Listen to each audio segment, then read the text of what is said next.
কখনো কখনো একটা আন্দোলন শুধু রাজপথেই সীমাবদ্ধ থাকে না, শুরুটা হয় মোবাইলের পর্দায় আর শেষ পর্যন্ত তা নেমে আসে হাজারো মানুষের কণ্ঠে।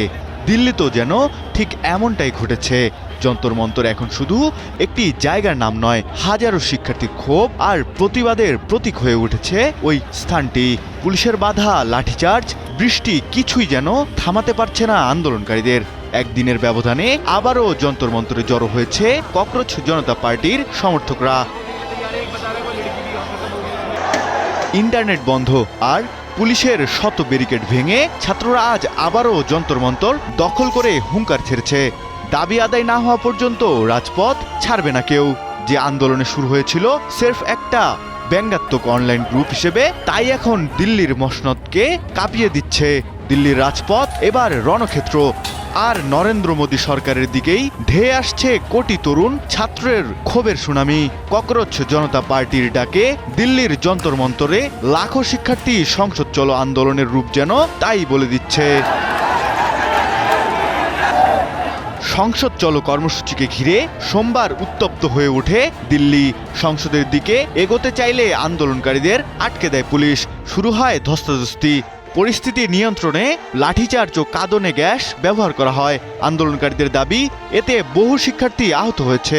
অন্যদিকে দিল্লি পুলিশের তথ্য অনুযায়ী সংঘর্ষে শতাধিক পুলিশ সদস্যও আহত হয়েছেন। এ ঘটনার পরে পরে পুলিশ এক বিবৃতিতে জানায়, মিছিল চলাকালে ৭০ জন আন্দোলনকারীকে আটক করেছে তারা। আন্দোলনকারীরা বেপরোয়া, আক্রমণাত্মক, সহিংস এবং ভাঙচুরের মতো ঘটনা ঘটিয়েছে। ফলে এই অভিযোগে অজ্ঞাতনামাদের বিরুদ্ধে এফআইআর দায়ের করেছে দিল্লি পুলিশ।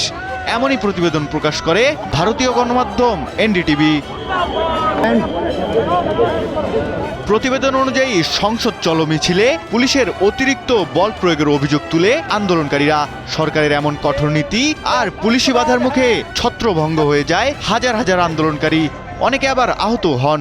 এমন ঘটনার পর বিকেলে অবশ্য দিল্লির কেন্দ্রীয় স্বাস্থ্যমন্ত্রী জেপি নাড্ডা সিজিপির মুখপাত্রের সাথে নিজ বাসভবনে বৈঠক করেন। এ সময় মন্ত্রীর কাছে ৩টি দাবি তুলে ধরেন আন্দোলনের মুখপাত্র। সোনাম ওয়াংচুকের চলাচলে বিধিনিষেধ ছাড়াই মুক্তি, শিক্ষামন্ত্রীর পদত্যাগ এবং নিট পরীক্ষায় প্রশ্ন ফাঁসের ঘটনায় সব পরীক্ষার্থীদের পরিবারের জন্য ১ কোটি টাকা ক্ষতিপূরণ। পরে তাদের এসব দাবিগুলো শোনার পর কোনো প্রতিশ্রুতি না দিলেও আন্দোলন বন্ধের আহ্বান জানান ওই মন্ত্রী। এদিকে হাসপাতাল থেকে সোনাম ওয়াংচু জানিয়ে দিয়েছেন, যতক্ষণ পর্যন্ত যুব নেতাদের পার্লামেন্টে এমপিদের সঙ্গে সাক্ষাৎ করতে না দেওয়া হবে কিংবা এমপিরা তাকে দেখতে দিল্লির হাসপাতালে না আসবেন, ততক্ষণ পর্যন্ত তিনি তার অনশন চালিয়ে যাবেন। তার এমন ঘোষণার পর আন্দোলনকারীদের মধ্যেও নতুন করে উৎসাহ দেখা গেছে।